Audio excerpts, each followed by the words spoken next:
एक लीला सुनाऊं। श्रीनाथ जी जब गोवर्धन से उदयपुर, अभी ठाकुर जी उदयपुर के पास में विराजमान श्रीनाथ जी, आज से 500 साल पहले गिरिराज जी में जतिपुरा के पास में ऊपर मंदिर में विराजते थे। गिरिराज जी की परिक्रमा करते हैं तो गिरिराज जी के पर्वत के ऊपर जो श्रीनाथ जी का सफेद मंदिर दिखता है, उसी में श्रीनाथ जी विराजते थे। 500 वर्ष पहले औरंगजेब के आक्रमण के कारण ठाकुर जी और एक अजब कुमारी नाम की भक्ता हुई राजस्थान में, उसके लिए ठाकुर जी वहां चले गए। तो जगह जगह ठाकुर जी के पड़ाव पड़े। कोटा में भी चरण चौकी है, ठाकुर जी कुछ दिन वहां रहे, जोधपुर में भी रहे, उदयपुर में भी रहे, कुछ कुछ दिन कुछ कुछ साल सब जगह रुकते हुए, प्रसाद आरोगते हुए सब जगह से फिर नाथ द्वारा पहुंचे। ध्यान से सुनिए सब लोग, इधर देखो। तो जोधपुर के पास में उससे पहले अष्टयाम ठाकुर जी का भोग लगता था। जैसे सुबह 8:30 बजे बाल भोग लगना है तो 8:30 बजे जिस नगर में पहुंचते थे ठाकुर जी, उस नगर के लोग बाल भोग तैयार करते थे, ठाकुर जी को पवाते थे। कुछ टोलियां आगे चल के बता देती थी इतने बजे तक श्रीनाथ जी आएंगे, आप लोग राजभोग तैयार कर लो। शुद्ध पवित्र स्थिति में राजभोग तैयार होता था, ऐसे चलते थे। एक बालक था, उसने कथा में सुना था कि ठाकुर जी के लिए कुछ भी अर्पित करोगे तो ठाकुर जी प्रेम से अर्पित की गई वस्तु को स्वीकार करते हैं। बड़ा ठाकुर जी का भक्त। आज उसको जब सुनाई दिया कि श्रीनाथ जी ब्रज से राजस्थान आ रहे हैं और हमारे गांव से निकलेंगे, तो उसने सोचा कि सब भोजन बना रहे हैं, सब प्रसादी बना रहे हैं, मैं छोटा बालक में क्या बनाऊं। तो उसने कील हथौड़ी से ठोक करके सुंदर ठाकुर जी के लिए चौकी बनाई कि ठाकुर जी पाएंगे तो थाल रखेंगे कहां पर। अब उसको ये नहीं पता था कि थाल रखने की चौकियों की सब संगी लेके चल रहे हैं, लेकिन उसने बड़े भाव से एक चौकी बनाई। अब छोटे से बालक ने बनाई बनवाई जैसे भी हो, ज्यादा बढ़िया नहीं थी, मतलब ऐसी थी कि उस पर थाल रखें तो वो चौकी ऐसे हिलती थी, लेकिन उसने बनाई बड़े प्रेम से। ठाकुर जी का रथ जैसे ही उस गांव में पहुंचा, गांव के लोग सामग्रियां लेकर के पहुंचे। पीछे चांदी की सोने की चौकियां ठाकुर जी की रखी थी, जैसे ही ला करके रखी तो ठाकुर जी ने गुसाई जी से सर हिला के मना कि इस पे नहीं पाएंगे। बोले तो एक भगत ने चौकी बनाई है, बोले क्या? बोले जय जय, आपकी तो प्रिय चौकी चांदी और ये सोने की चौकी है, इसमें ही पाते हो आप? बोले नहीं, अब उस बोले क्या उसमें पाएंगे। तो गुसाई जी ऐसा भी करते थे कि कहीं कहीं ठाकुर जी की आज्ञा हो जाती थी, उसके थाल में पाना है, उसके बर्तन में पाना है, तो उसको ठाकुर जी को पवा के प्रसादी करके उस भक्त को ही वापस कर देते थे। हल्ला मचाएगा, बोले हाँ भाई, अमुक नाम का कोई बालक है, इसने चौकी बनाई है।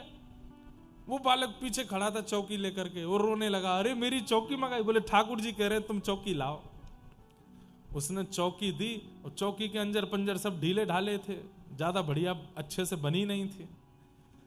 अब ठाकुर जी का थाल हमारी तरह थोड़ी होता छोटा, खूब बड़े बड़े थाल होते हैं, उसमें भी वजन होता है खूब, कम से कम 6-7 किलो वजन तो थाल में होता ही है। ये मोटे मोटे लड्डू, खूब सारी रोटियां, खूब सामग्री सब पाते हैं। वो थाल जैसी रखी वो चर चर चर आवाज करने लगी चौकी। गुसाई जी बोले जय जय, मुझे तो लगा थाल रखते ही कहीं पधार नहीं जाए चौकी। बोले नहीं नहीं, यहीं पे पाऊंगा, धरो। ठाकुर जी ने प्रेम से आरोगा, गुसाई जी पकड़ के बैठ गए, बोले कि मैं पकड़ के बैठा हूं, आप पाओ। बोले नहीं नहीं, छोड़ दो, इसको झूलने दो, झूलती वही चौकी पे पाऊंगा। प्रेम से ठाकुर जी ने प्रसाद आरोगा। आरोगने के बाद गुसाई जी प्रसन्न तो बहुत हुए, फिर उस बालक को बुलाया, बोले लो ठाकुर जी ने प्रसादी कर दी चौकी, अब तुम इसको रखो। अब वो बालक तो बड़ा प्रसन्न, चौकी में से अद्भुत सुगंधी आ रही थी। ठाकुर जी आगे निकले, अगले पड़ाव पर जहां प्रसाद होना था, जैसे ही ठाकुर जी प्रसाद के लिए रुके, चांदी और सोने की चौकी धरी। ठाकुर जी बोले ना, वही चौकी मंगवाओ। गुसाई जी बोले वो तो हम छोड़े आए पिछले गांव में। बोले तो मैं बोझ नहीं यार, उसको मंगवाओ।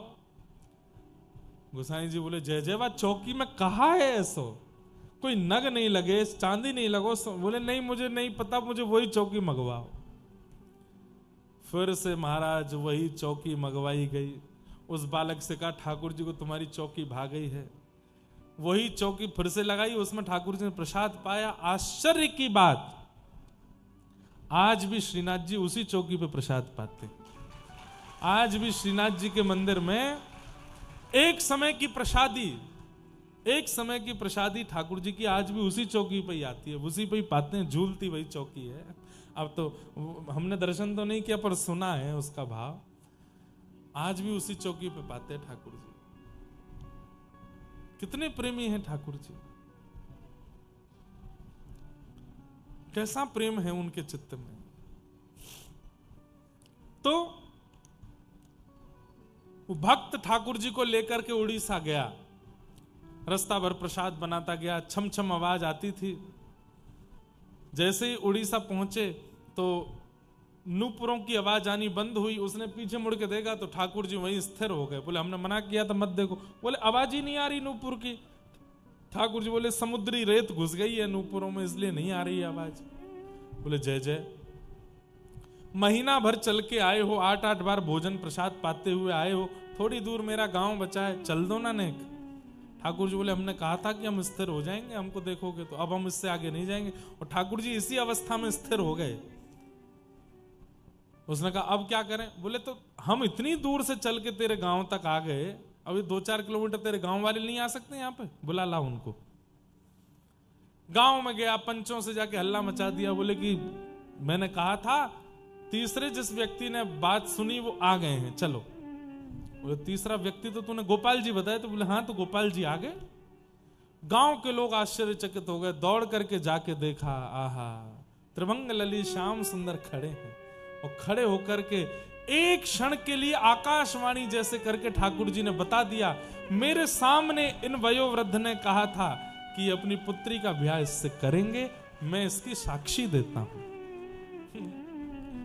बताओ, मतलब अगर ठाकुर जी साक्षी नहीं देने जाते तो क्या तीनों लोग लुट जाते ना। इतनी सी बात थी, उसकी साक्षी देने वृंदावन से गए वहां तक। और फिर तब से ठाकुर जी वहीं विराजमान हो गए। उनका नाम हो गया साक्षी गोपाल। आज भी जगन्नाथपुरी और भुवनेश्वर के बीच रास्ते में साक्षी गोपाल भगवान विराज रहे हैं। ऐसा कहते हैं कि महाप्रभु जगन्नाथ जी का दर्शन करके लौटते समय उनका दर्शन नहीं किया तो आपकी यात्रा अधूरी रहती। वही साक्षी। आप जैसी मृत्यु के बाद यमलोक जाएंगे और वहां जाकर के कहेंगे मैं बद्रीनाथ गया हूं, मैं द्वारिका गया हूं, मैं श्रीरंगम गया हूं, मैं वृंदावन गया हूं, मैं गोवर्धन गया हूं, ये गया हूं, वहां गया हूं, जगन्नाथपुरी गया हूं, तो यमराज कहेंगे साक्षी कहां है, हमको कैसे पता। अब जैसे पासपोर्ट होता है ना, आप जिस देश में जाते हैं वहां की मोहर लगती है, तो आपका पासपोर्ट इस बात की गवाही देता है कि आप इस देश में इन दिनों में जा चुके हो। भगवान ना करे कोई केस कर दे आप पे, उस दिन इसने मेरी दुकान पे आग लगाई, आपने कहे भाई इन दिनों तो मैं विदेश में था, कैसे बताओगे। बोले लोगों मोहर लगी है, इस डेट को मैं भारत से चला गया था। ठीक वैसे ही यमराज कहते हैं कि मोहर कहां है।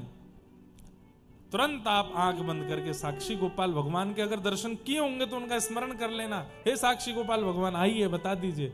तब साक्षी गोपाल भगवान आते हैं, पूरा खर्रा बताते हैं। बचपन में पिताजी के साथ वहां गया था, मौसी के साथ वहां, बुआ के साथ वहां, इतने गंगा स्नान, इतना ये, इतना वो, इतना ये सब इसने किया। इतना मिला करके इतनी यात्राएं इसने जीवन में की। ऐसे गोपाल जी। पर मुझे ऐसा लगता है साक्षी गोपाल भगवान भी देखते होंगे, भजनानंदी की साक्षी देने जाते होंगे, एरे गेरे इनकी नहीं देते होंगे। एरे गेरे कौन है? जो ट्रिप करने जाते हैं, यात्रा करने नहीं, ट्रिप करने जाते हैं कई। वो ट्रिप कैसे करते हैं? वो धाम में जाकर के भी व्यसन ही करते हैं, बस धाम नाम के मात्रा, नाम भाव से गए, वहां गए, पर वहां जाकर के भी शुद्धता, पवित्रता, इन सब का ध्यान नहीं रखा। ऐसे लोगों की साक्षी ठाकुर जी नहीं देते, भजन के भाव वालों की साक्षी। तो ये बात मैं क्यों बता रहा था, भगवान सत्य हैं, वो सब जानते हैं। ठाकुर जी का दूसरा स्वरूप है चैतन्य। वो जड़ नहीं है, वो मूर्ति नहीं है, पाषाण नहीं है, फोटो नहीं है, वो साक्षात चैतन्य है। बस आपके अंदर इतनी काबिलियत होनी चाहिए कि जड़ ठाकुर जी को आप चला सको, जड़ ठाकुर जी को आप बुला सको, जड़ ठाकुर जी को आप नचा सको।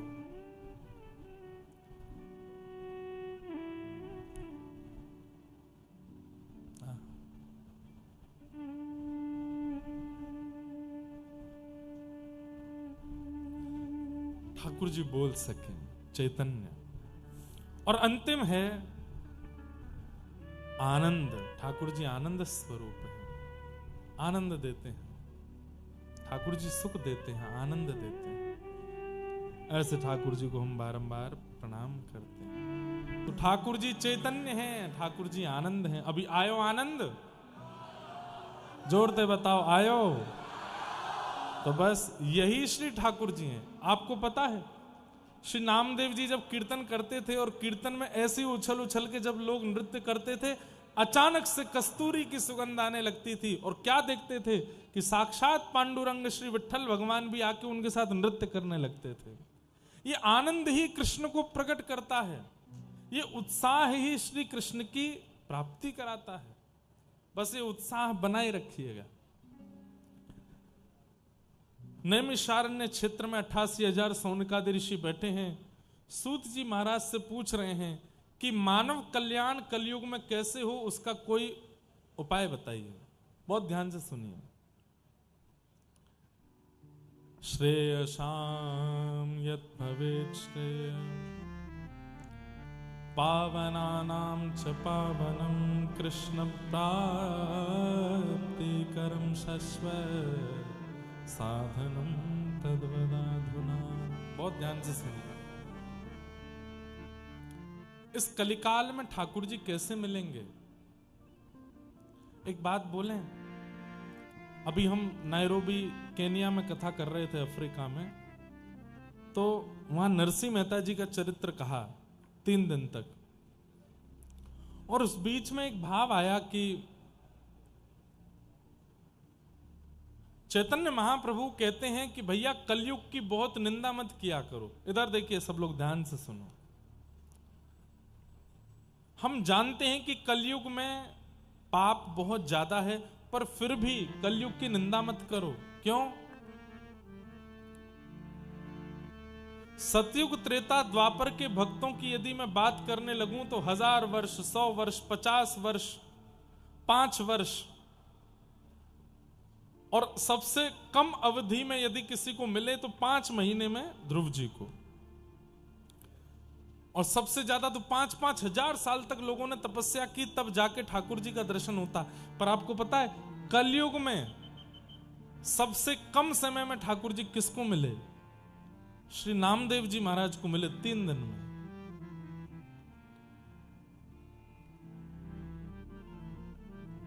नरसिंह मेहता को मिले 7 दिन में, और 7 दिन में जब मिले उसके बाद जूनागढ़ में नरसिंह मेहता रहते, 52 बार भगवान आए।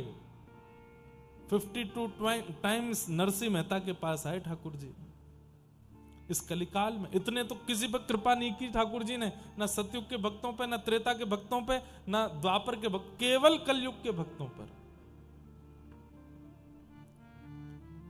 श्री नामदेव जी महाराज, उनके नाना जी थे श्री वामदेव जी महाराज, ठाकुर जी की सेवा करते थे। वामदेव जी चले गए तीर्थ यात्रा पर, और नामदेव जी से कह के गए मैं 3-4 दिन के लिए जा रहा हूं, ठाकुर जी की सेवा करना। बोले सेवा में क्या करना? बोले और कुछ तो तुम कर नहीं पाओगे, छोटे बालक हो, श्रृंगार आदि तुमसे हो नहीं पाएगा, बस प्रसादी रसोई में बने थाल में सजा के ठाकुर जी को भोग लगाना। और जाते जाते कह गए बिना भोग लगाए प्रसाद मत पाना। नामदेव जी महाराज बोले ठीक है। सुबह सुबह दूध का भोग लेकर के ठाकुर जी, दूध लड्डू का भोग लेकर के गए, ठाकुर जी के सामने पधरा दिया। बोले जय जय, दूध फेंट के लाया हूं, बढ़िया लड्डू है, पा लीजिए। नहीं पाया ठाकुर जी ने। 1 घंटा, 2 घंटा, 4 घंटे हो गए। बार बार नामदेव जी कहें जय जय, पा क्यों नहीं रहे हो? अभी आपने दूध ही नहीं पाया तो अगला प्रसाद कैसे लेके आऊं? अच्छा दूध पाने की इच्छा नहीं होगी, खिचड़ी ले आता हूं। खिचड़ी ले आए, नहीं पाई ठाकुर। अच्छा आपको कुछ और पाना होगा, पूरन पोली बनवा के ले आए। पूड़ी दाल साग भाजी बनवा करके लिया, ठाकुर जी नहीं पावे। हम आपकी तरह थोड़े ही थे कि बस पर्दा लगा के संतुष्ट हो जाते हैं, हम तो कि पा लिया ठाकुर जी ने। नामदेव जी को तो तक खाओ, थाली साफ चाहिए, नहीं पाया ठाकुर जी ने। एक दिन 2 दिन बीत गए, नामदेव जी बेचारे रोने लगे, बोले मैं छोटा सा बालक हूं, मुझ पर दया नहीं आती आपको? नाना जी कह के गए जब तक आप नहीं पाओगे तब तक मैं नहीं पा सकता। अरे आपको भूख नहीं है तो मत खाओ, पर मेरे को पवाने के लिए तो खा लीजिए कि मैं पालूं। इतने में ठाकुर जी प्रकट हो गए और प्रकट होकर के नामदेव से बोले, इतनी जल्दी थोड़ी आता हूं मैं, थोड़ा तो तपस्या करनी चाहिए, थोड़ा तो भजन करना चाहिए, ये क्या तुमने 2 दिन में बुला लिया? बोले कि मुझे आपके दर्शन की अभिलाषा तो थी, पर उससे ज्यादा मुझे भूख लगी थी, पालो पहले। ठाकुर जी पा लिए। ठाकुर जी प्रेम से पाए। अब नामदेव जी बोले देखो अब आप मेरी बात मानिए। बोले क्या? आप आते हो ये बात तो सिद्ध हो गई, आप प्रकट होते हो, तो फिर इतना नाटक नहीं करना, जब जब थाली लाऊं प्रकट होके पा लिया करना, मैं तभी पाऊंगा नहीं तो। ठाकुर जी बोले बड़ी अच्छी जबरदस्ती तुम्हारी। बोले हाँ है, प्रकट होना पड़ेगा। तो ठाकुर जी 3 दिन में ही प्रकट हो गए और प्रेम से पाया। चौथे दिन उनके नाना जी वामदेव जी आ गए। बंधुओं, ठाकुर जी का स्वरूप बता देता है कि सेवक कैसी सेवा करता है। कई लोगों के ठाकुर जी देख के लगता है कि ठाकुर जी बस बोलने वाले हैं, तो समझो सेवा अच्छे से होती। और कई जगह तो बस ऐसा लगता है कि ठाकुर जी बस दिन गिन रहे हैं कि जल्दी जल्दी कोई और ये पधारे, दूसरों सेवक आवे, मेरी सेवा अच्छे से तो भी होगी। सेवा खूब भाव से किया करो बंधुओं। आपका सौभाग्य है कि आपको ठाकुर जी ने यशोदा बनने का सौभाग्य दिया, आपको ठाकुर जी ने नंद बाबा बनने का सौभाग्य दिया। आपके यहाँ लाला बन के आए हैं तो वैसी सेवा करो जैसी लाला की होनी चाहिए। थाट में कोई कमी मत छोड़ा करो। अपने लिए रोटी नहीं बन पा रही, ठीक है, ठाकुर जी को बढ़िया पवाओ। ठाकुर जी का इतना ध्यान रखो कि ठाकुर जी आपसे प्रसन्न रहें। वामदेव जी आ गए, आकर के बोले अच्छा ठाकुर जी तो बड़े प्रसन्न लग रहे हैं, बढ़िया प्रेम से भोग आदि पवाए। बोले हाँ, अच्छा जाओ रसोई घर से थाली ले आओ, ठाकुर जी का भोग लगा देते हैं। नामदेव जी थाली लेकर के आए तो नाना वामदेव जी ने कहा लाओ मुझे दो, मैं लगाता हूं। बोले हाँ लगाओ। धर दिया सामने और सामने लगा, पर्दा किया, मंत्र आदि बोले, थोड़ा आचमन आदि कराया, घंटी बजाई, पर्दा हटा दिया, उठा ली थाली। नामदेव जी बोले नाना जी ये क्या किया? बोले भोग लगाया। बोले खाया तो कुछ भी नहीं। बोले ऐसे ही भोग लगता है? बोले मैंने तो ऐसे नहीं लगाया था। बोले तो तुम कैसे? बोले हमारी तो थाली भीतर जाती बिल्कुल साफ होके बाहर आती, सब पाते ठाकुर जी। तो नाना जी हंसने लगे, बोले सब जानता हूं, भोग लगाने के चक्कर में चुपचाप खुद ही खा जाता होगा बैठ के। अरे नहीं, ठाकुर जी पाते थे। अच्छा चल ले, अब तू लेके जा थाली, साफ करवा के ला। ठाकुर जी के सामने धर दिया। आ जाओ ठाकुर जी, आ जाओ आ जाओ, खूब बुलाया, ठाकुर जी नहीं आए। बोले मैं अकेला था तो आ गए थे, उससे मिला क्या? कुछ भी नहीं, आप खा पी के चले गए। अब इनको कैसे विश्वास होगा कि आप आए थे? इनके सामने आओ ना। ठाकुर जी नहीं आए। पीछे खड़े खड़े नाना जी हंस रहे थे। नामदेव जी को बड़ी पीड़ा होने लगी, छुरी उठा ली हाथ में और गले पर रख ली अपने। बोले या तो प्रकट हो जाओ, नहीं तो अभी अपना सर धड़ से अलग कर लूंगा, अभी काट के प्राण त्याग दूंगा। ठाकुर जी नाना जी के सामने प्रकट हो गए और प्रकट होके बोले बड़ा जिद्दी है भाई तू, तेरे लिए हम 3 दिन में आ गए, उससे संतुष्टि नहीं हुई, अब नाना जी को देखा। बोले इनको विश्वास ही नहीं होगा। पीछे देखा तो नाना जी तो मूर्छा में आ गए, आंखों से अश्रु बह रहे हैं। मेरा पूरा जीवन निकल गया, मेरी पूरी पीढ़ी निकल गई इनकी सेवा करते करते, कभी प्रकट नहीं हुए, 3 दिन में नामा तेने प्रकट कर दिए। तो ये कलयुग की विशेषता है।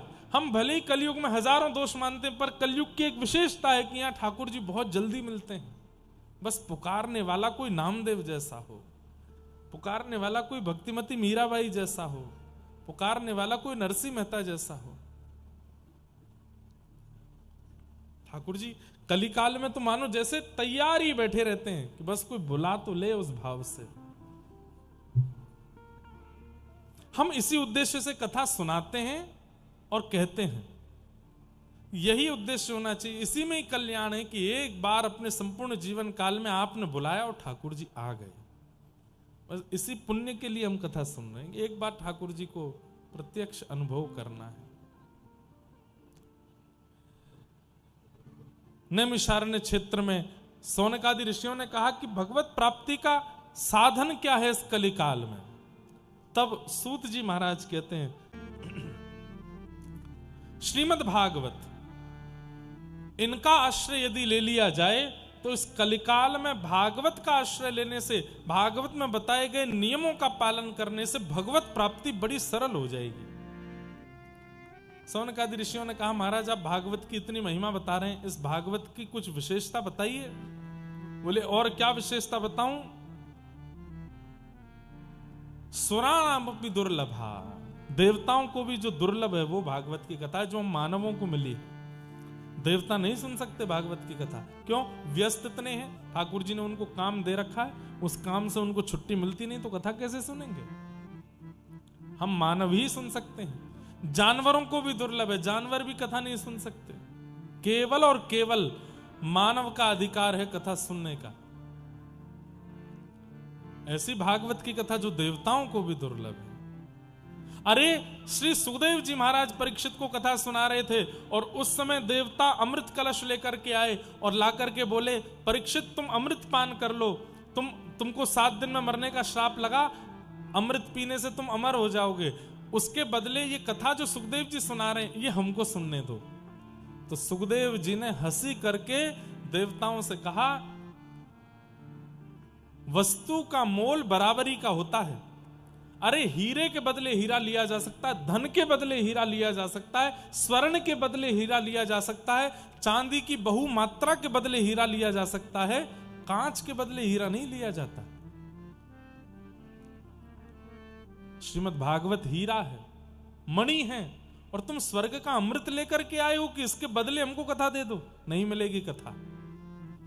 सोचिए, ये सौभाग्य मेरा है कि मैं यहां बैठ के कथा सुना रहा हूं। ये सौभाग्य अलवर वासियों का है कि यहां कथा हो रही है। देवताओं को वापस लौटा दिया था सुखदेव जी ने, अमृत के बदले भी कथा नहीं सुनाई थी। कथा धन के बल पे नहीं होती। हजारों लोग आते हैं हमारे पास, धन के इतना लगा देंगे, इतना नहीं, धन से नहीं होती कथा, व्यवस्थाओं से नहीं होती कथा, पंडाल से नहीं होती कथा, कृपा से होती है कथा। जिस पर कृपा होगी उसके यहां कथा होगी। कृपा नहीं है तो कथा में चाहे आप कितना खर्चा कर दो नहीं हो पाएगी कथा। और कृपा के लिए हमारा योग्य होना बहुत जरूरी है। हम योग्य कैसे बने ये ठाकुर जी से पूछना चाहिए। तो देवताओं ने जाकर के प्रार्थना की और प्रार्थना करके सुखदेव जी से कहा, पर सुखदेव जी ने उनकी सहायता नहीं की। ऐसी भागवत की कथा ही है जो कलिकाल में भगवत प्राप्ति करा सकती। तब सौनकादि ऋषियों ने कहा, कृपा करके बताइए ये भागवत की कथा पहले किसने किसको सुनाई। तब कहा, ये सबसे पहले भागवत की कथा सनक सनंदन सनातन सनत कुमारों ने श्री नारद जी महाराज को सुनाई। तब प्रश्न हुआ, बोले नारद जी तो एक जगह स्थिर बैठते नहीं, फिर 7 दिन वो बैठ कैसे गए, कथा कैसे सुन ली उन्होंने।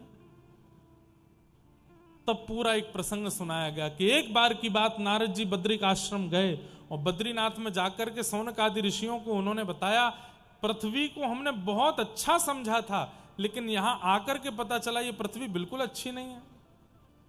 क्या देखा आपने पृथ्वी पर आकर के? तब नारद जी बता रहे, मैंने पृथ्वी पर आकर के क्या देखा।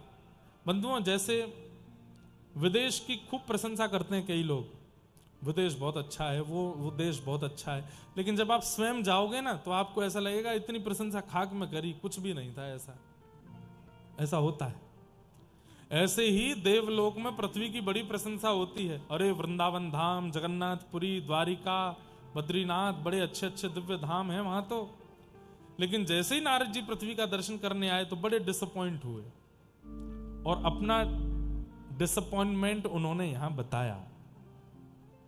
क्या देखा पृथ्वी पर? बोले मैंने क्या देखा? सत्यम नास्ति कलह, सत्यम नास्ति तपः शौचम, दया दानम न विद्यते, उदरभरिणो जीवा बराकाकूटभाषिण। पृथ्वी पर मैंने क्या देखा? कैसे हैं पृथ्वी के लोग? सत्यम नास्ति, सत्य नहीं बोलते, हर दिन एक झूठ तो बोलते ही बोलते, असत्य संभाषण करते हैं। शौचम नास्ति, पवित्र नहीं है। अच्छा एक बात बोले, केवल बोलने को ही झूठ नहीं बोलते, झूठ बहुत रूपों में होता है। हर व्यक्ति जानता है कि मैं कैसा हूं, लेकिन जैसे ही समाज के सामने, परिवार के सामने, लोक मर्यादा के सामने आता है तो अपने उस वास्तविकता को छुपा के आता है। यह झूठ नहीं है। हर व्यक्ति है कुछ पर दिखाता कुछ और है।